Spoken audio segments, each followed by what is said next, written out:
Assalamualaikum warahmatullahi wabarakatuh. Selamat siang, salam sejahtera bagi kita semua.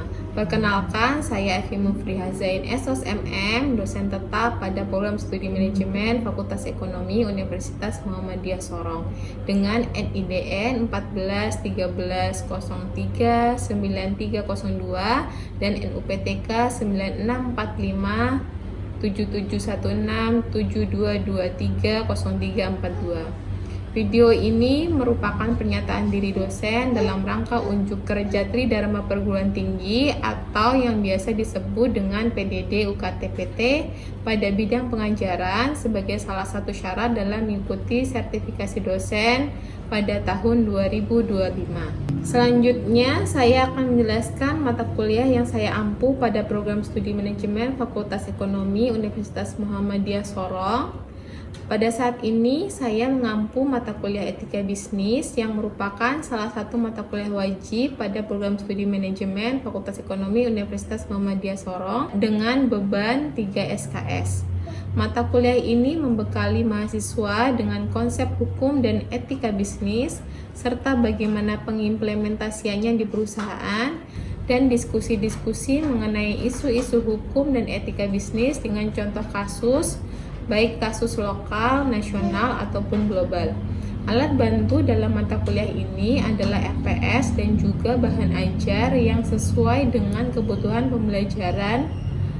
Kemudian RPS yang dibuat memuat tentang capaian pembelajaran, metode pembelajaran, bahan ajar yang digunakan, dan bobot nilai setiap pertemuan.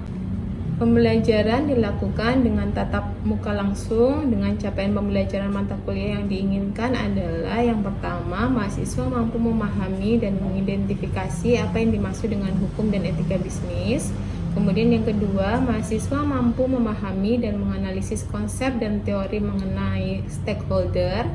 Kemudian yang ketiga, mahasiswa mampu memahami dan menganalisa konsep dan teori mengenai corporate social responsibility. Kemudian ada corporate citizenship, kemudian community relationship, dan environmental issues. Yang keempat, mahasiswa mampu mengidentifikasi dan menjelaskan hak pemegang saham. Kemudian ada mempelajari juga tentang corporate governance. Yang keenam, yaitu mahasiswa mampu mengidentifikasi dan menjelaskan hubungan ketenagakerjaan serta hak dan kewajiban dari karyawan dan perusahaan. Dan yang ketujuh adalah mahasiswa mampu memahami dan menjelaskan etika pasar dan persaingan usaha. Mata kuliah etika bisnis ini dilaksanakan dengan 16 pertemuan, 14 pertemuan tatap muka pembelajaran, dan 2 pertemuan lainnya merupakan UTS dan UAS. Penilaian pada mata kuliah ini dilihat dari beberapa aspek.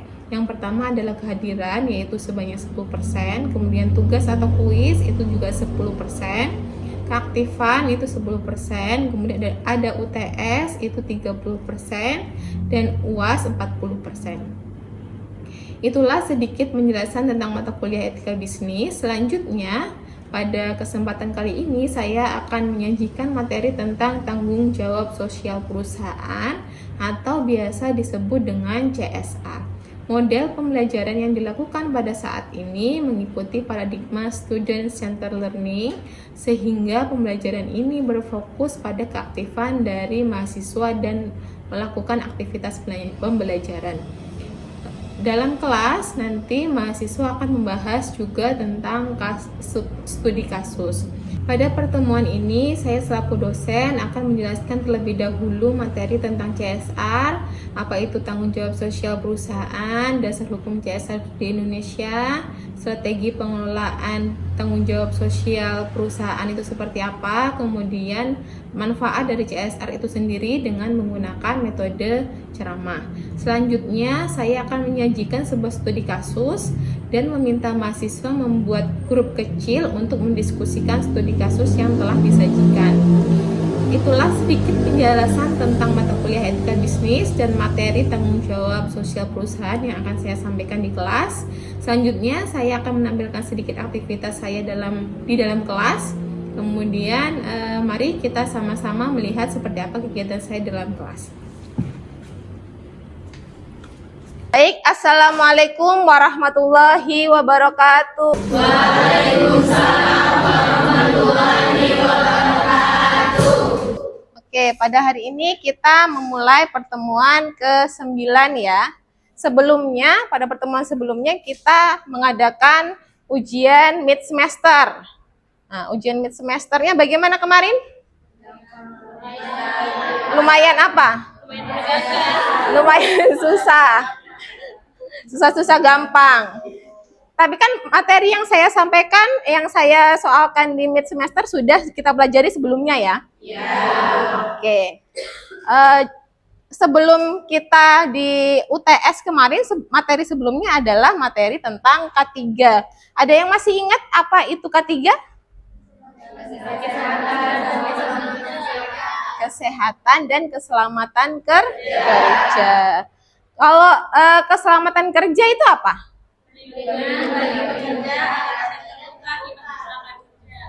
Apa? Perlindungan bagi pekerja. Oke, sudah ingat semuanya. Kalau kesehatan kerja itu apa?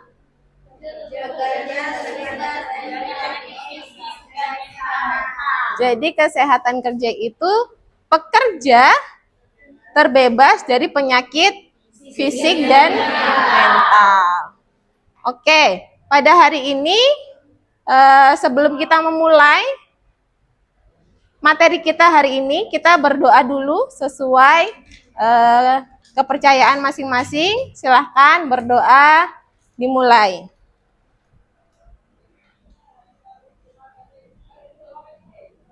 Berdoa selesai. Oke, hari ini kita akan melanjutkan materi tentang tanggung jawab sosial. Tanggung jawab sosial yang dimaksud di sini adalah tanggung jawab sosial perusahaan ya.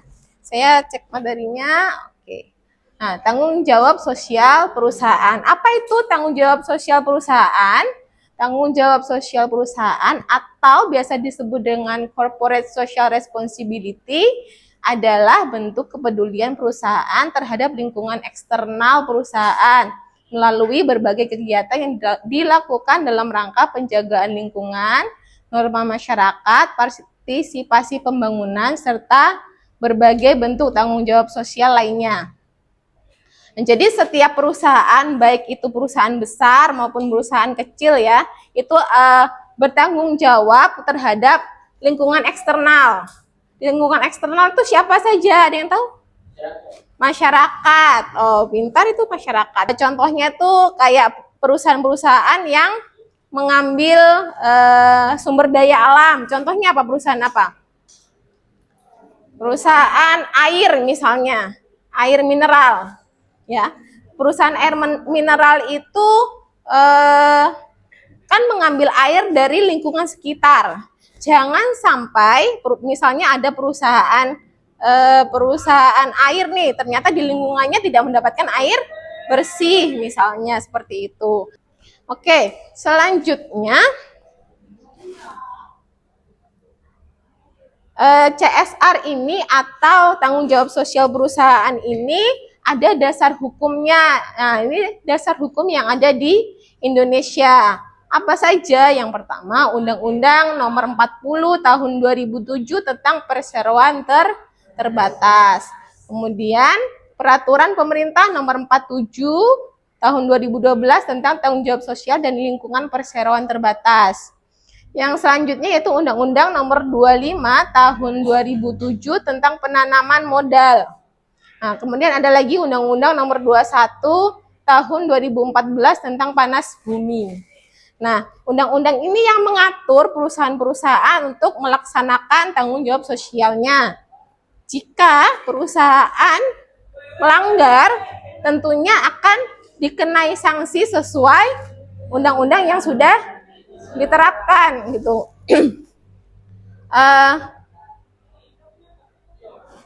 Hukumannya atau sanksinya itu bisa berupa misalnya denda. Oke, ini dasar hukum yang ada di Indonesia. Tentunya kalau di negara lain itu pasti berbeda lagi gitu.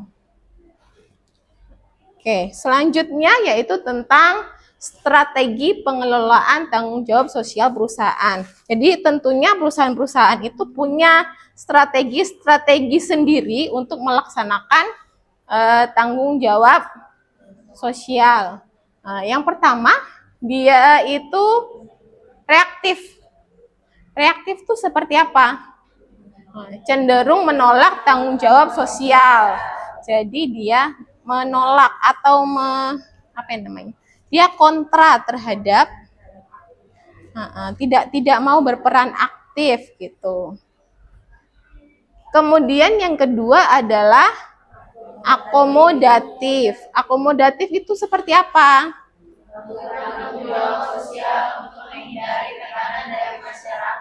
Nah, jadi dia melaksanakan tanggung jawab itu karena ada tekanan-tekanan dari masyarakat. Kemudian ada defensif. Apa itu defensif? Nah, itu mereka cenderung untuk menolak atau menghindari tanggung jawab sosial. Kemudian ada yang proaktif. Ini proaktif ini sangat bagus karena apa? Perusahaan sudah punya pengelolaan dalam melaksanakan tanggung jawab sosial perusahaan. Perusahaan sudah membentuk badan-badan yang digunakan untuk melakukan tanggung jawab sosialnya gitu. Misalnya ada badan CSR. Nah, badan CSR ini melakukan kayak survei biasanya seperti apa kebutuhan stakeholder. Sudah paham di sini tentang Oke. Kemudian di sini ada pro kontra mengenai tanggung jawab sosial perusahaan. Yang pertama, pandangan kelompok yang pro terhadap tanggung jawab sosial dari organisasi bisnis. Yang pertama, ada kegiatan bisnis seringkali menimbulkan masalah. Oleh karena itu, sudah semestinya lah perusahaan bertanggung atas apa yang telah dilakukannya ya. Jadi, pandangan dari pihak pro ini menyatakan bahwa setiap kegiatan bisnis itu pasti ada menimbulkan masalah-masalah baru di sekitarnya ya. Jadi harus ada tanggung jawab dari perusahaan untuk masyarakat yang ada di sekitar. Nah, itu tanggapan dari pihak pro. Yang kedua yaitu perusahaan adalah bagian dari lingkungan sosial masyarakat. Oleh karena itu sudah semestinya ikut berpartisipasi dan bertanggung jawab atas apa yang terjadi di masyarakat. Kemudian pandangan pro yang lainnya yaitu perusahaan biasanya memiliki sumber daya untuk menyelesaikan masalah di lingkungan sosial masyarakat. Jadi pihak pro ini beranggapan bahwa setiap perusahaan itu pasti punya sumber daya yang digunakan untuk mengelola lingkungan sosial. Selanjutnya yaitu perusahaan adalah partner dan dari lingkungan sosial kemasyarakatan sebagaimana halnya juga pemerintah dan masyarakat lain pada umumnya. Jadi sama-sama bertanggung jawab. Nah, sekarang kita pindah ke pandangan kelompok yang kontra terhadap CSR. Yang pertama yaitu perusahaan tidak memiliki ahli yang mengkhususkan dalam bidang sosial dan kemasyarakatan. Oleh karena itu sulit bagi perusahaan untuk bertanggung jawab. Yang kedua, perusahaan yang ikut berpartisipasi dan bertanggung jawab dalam lingkungan sosial masyarakat justru akan memiliki kekuatan untuk mengontrol masyarakat dan itu indikasi yang kurang baik secara sosial. Yang ketiga yaitu akan banyak terdapat konflik kepentingan di masyarakat jika perusahaan terlibat dalam aktivitas sosial. Yang keempat yaitu tujuan perusahaan bukan untuk motif sosial, akan tetapi untuk memperoleh profit dan mencapai tujuan yang diharapkan oleh para pemilik perusahaan. Jadi maksudnya dari yang pihak kontra ini, kita tuh bangun perusahaan untuk mendapat keuntungan loh ya, bukan untuk bertanggung jawab terhadap lingkungan. Nah, itu berdasarkan pendapatnya atau pandangannya dari pihak kontra. Kita ke slide selanjutnya. Nah, ini manfaat tanggung jawab sosial perusahaan. Yang pertama, manfaatnya adalah untuk perusahaan itu sendiri. Ya. Jadi perusahaan, kalau seandainya perusahaan melaksanakan nih tanggung jawab sosial masyarakat, pasti akan ada citra positif ya, citra yang baik atau bisa dikenal oleh banyak kalangan masyarakat. Selanjutnya, manfaatnya bagi masyarakat. Manfaatnya bagi masyarakat yang terutama yaitu hubungannya dengan masyarakat, hubungan perusahaan dengan masyarakat gitu. Itu akan baik. Kemudian manfaat bagi pemerintah, memiliki partner dalam menjalankan misi sosial dari pemerintah dalam hal tanggung jawab sosial. Oke, jadi pemerintah itu kan biasanya ada program-program ya, program-program untuk masyarakat. Nah, itu bisa perusahaan ini bisa bekerja sama dengan pemerintah untuk melaksanakan programnya tersebut gitu. Oke, materinya sampai sini dulu. Oke, dari materi yang saya sampaikan tadi sudah jelas atau belum? Sudah ya? Nah, untuk lebih memperjelas lagi, ayo kita sama-sama mendiskusikan tentang satu kasus. Nah, ini yang saya ambil dari sebuah berita. Di sini ada membicarakan tentang 10 titik penambangan galian C tanpa izin picu banjir di Sorong. Kalian semua warga Sorong kan? Iya. Pernah merasakan banjir? Pernah. Ada yang menjadi korban banjir? Nah, ini di berita ini diberitahukan bahwa 10 titik penambangan galian C tanpa izin itu picu banjir ya. Jadi selama ini kalian merasakan banjir itu akibat salah satunya ya, akibatnya karena galian ini. Nah, galian ini tidak cuman diambil oleh satu perusahaan, tapi oleh beberapa perusahaan. Menurut beberapa berita, galian ini itu dimulai sejak tahun 92. Nah, 92 berarti sudah berapa tahun itu? 33 tahun. Nah, itu galian itu sudah berlangsung selama itu. Nah, ini salah satu bentuk galiannya. Itu ada ini salah satu berita dari, kalau nggak salah, Tribun Sorong ya. Nah, ini warga mengambil pasir di salah satu lokasi penambangan galian C di Kota Sorong. Nah, ini bentuk seperti dari satelit itu seperti ini lihatnya. Sorong tuh ada di mana ya? Di sana itu. Nah, ini segini sendiri, ini banyak sekali. Nah, ini yang kita rasakan. Yang kita rasakan ya. Ini akibat dari tadi itu, akibat dari gunung ini jadi seperti ini gitu.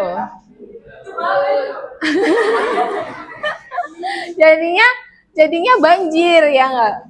Oke, sudah jelas tentang studi kasusnya ya. Jadi perusahaan-perusahaan ini apakah sudah bertanggung jawab secara sosial atau seperti apa?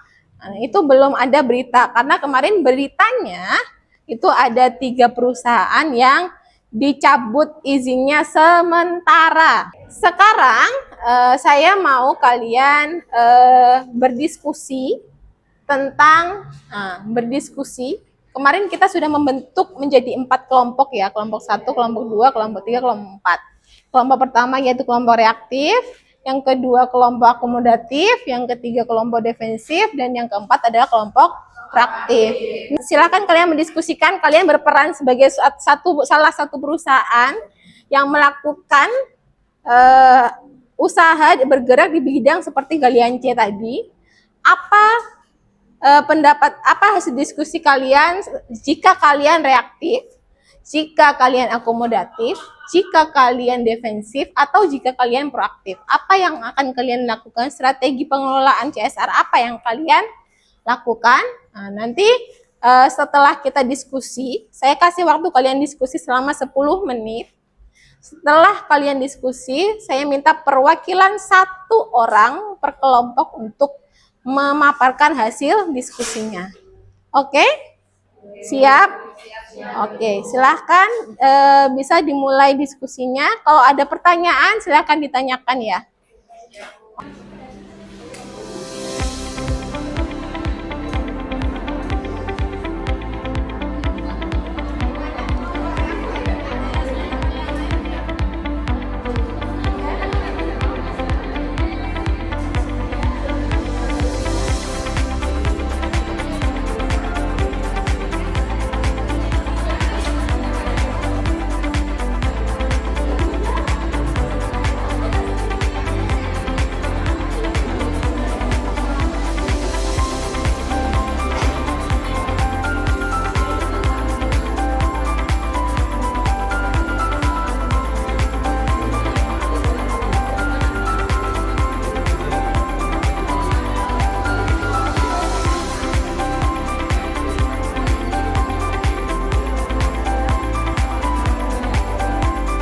Waktu habis untuk diskusi. Dari 4 kelompok, siapa dulu yang mau maju? Oke, kelompok apa ini? Akomodatif ya? Oke, silakan untuk kelompok akomodatif untuk melaporkan hasil diskusinya. Perkenalkan, nama saya Wadelifa Safania, saya perwakilan dari kelompok 2, yaitu kelompok akomodatif. Jadi pendekatan itu di mana perusahaan tidak menyangka tanggung jawab sosial mereka. Jadi kalau misal perusahaan kita ada pada studi kasus tersebut, pada saat perusahaan kita melakukan galian C tanpa izin, kalau misalnya ada yang mengadu kepada kita, terus mereka bilang kalau kita melakukan hal kesalahan, kita tidak akan pernah menyangka kesalahan itu akan, kita tidak akan pernah menyangkal, justru sebaliknya kita akan mempertanggungjawabkan yang telah kita lakukan. Tapi belum tentu sepenuhnya proaktif, dengan kata lain tidak menjamin untuk semua perusahaan mengakui kesalahan mereka. Strategi CSR akomodatif bukan hanya soal menyelesaikan masalah akibat dampak buruk kegiatan, tapi juga menunjukkan niat untuk berubah ke arah yang lebih bertanggung jawab. Terima kasih. Oke. Dari kelompoknya ada yang mau menambahkan? Tidak ada? Dari kelompok lain ada yang mau Oke, selanjutnya kita dengarkan hasil diskusi dari kelompok proaktif. Silakan perwakilannya. Oke, perkenalkan nama saya Yasti Faraknimela. Saya di sini perwakilan dari kelompok 4, yaitu kelompok proaktif. Nah, jadi perusahaan kami itu telah melakukan perencanaan pelaksanaan CSR. Adapun yang sudah dilaksanakan yaitu penanaman pohon kembali sebagai wujud kepedulian kami terhadap lingkungan. Namun, kami menyadari bahwa masih ada banyak hal yang perlu dilakukan untuk menjaga kelestarian alam. Oleh karena itu, kedepannya kami berkomitmen untuk terus melanjutkan program-program berkelanjutan seperti pengelolaan sampah, edukasi lingkungan, dan kampanye penghijauan bersama masyarakat sekitar. Terima kasih. Terima kasih dari kelompok proaktif ya. Ada tambahan? Ada. Oke, silakan. Baik, di sini saya ingin menambahkan bahwa perusahaan kami juga mengajak perusahaan-perusahaan lain untuk bekerja sama dalam program CSR. Oke, bisa. Siap. Kita sudah mendengarkan hasil diskusi dari kelompok proaktif. Sekarang kita ke kelompok selanjutnya. Siapa yang mau? Oke, kelompok defensif ya? Iya, Bu. Oke, silakan kelompok defensif. Assalamualaikum warahmatullahi wabarakatuh. Waalaikumsalam warahmatullahi wabarakatuh. Saya Harmiana, perwakilan dari kelompok 3. Di sini saya akan menyampaikan hasil diskusi kami bahwa Kami bukan penambang ilegal. Kami ingin menegaskan bahwa perusahaan kami bukan termasuk dalam 10 titik penambangan tanpa izin yang disebut dalam laporan. Lokasi tambang kami berada di luar kawasan hutan lindung dan seluruh aktivitas kami telah mengantongi izin resmi, baik dari sisi lingkungan maupun usaha tambang.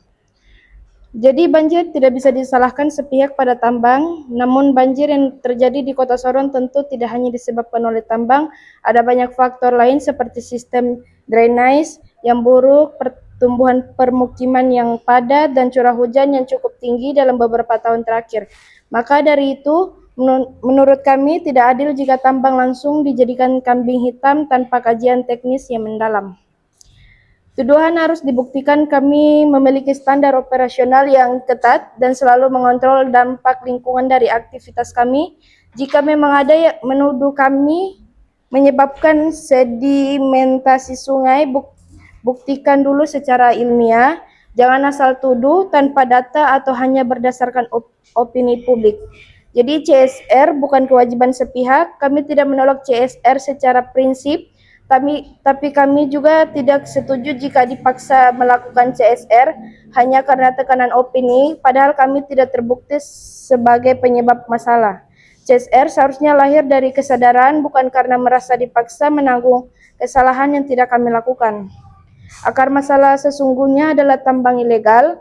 Kami sangat mendukung perintah dan aparat penegak hukum untuk menindak tambang-tambang ilegal yang merusak hutan, mencemari sungai, dan merusak citra perusahaan tambang yang legal dan patut aturan. Jangan samakan kami dengan mereka. Terima kasih. Oke.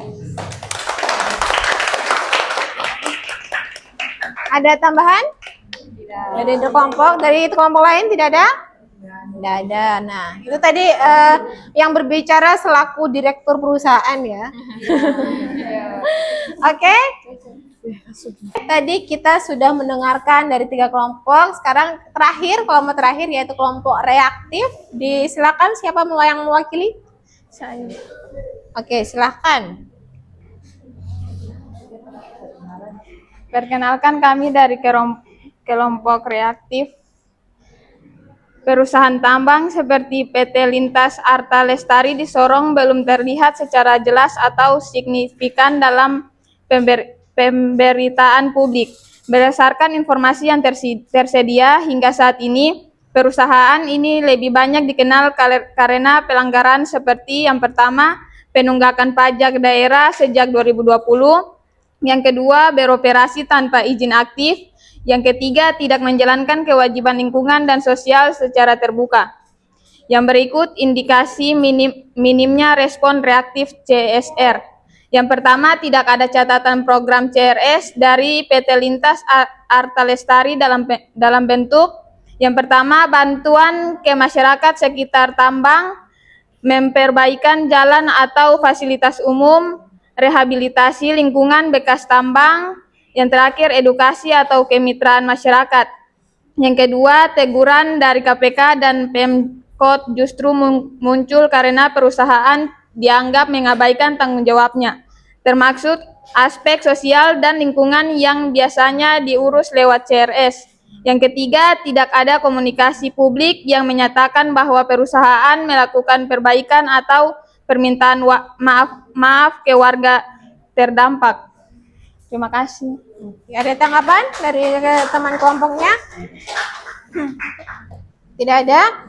Itu saja, oke. Terima kasih semuanya atas partisipasinya hari ini. Hari ini kita sudah membahas tentang CSR atau tanggung jawab sosial perusahaan. Jadi tadi kita sudah berdiskusi tentang studi kasus di lingkungan sekitar kita. Oke, demikian dari saya. Terima kasih partisipasinya. Demikian, Assalamualaikum warahmatullahi wabarakatuh. Waalaikumsalam warahmatullahi wabarakatuh. Oke.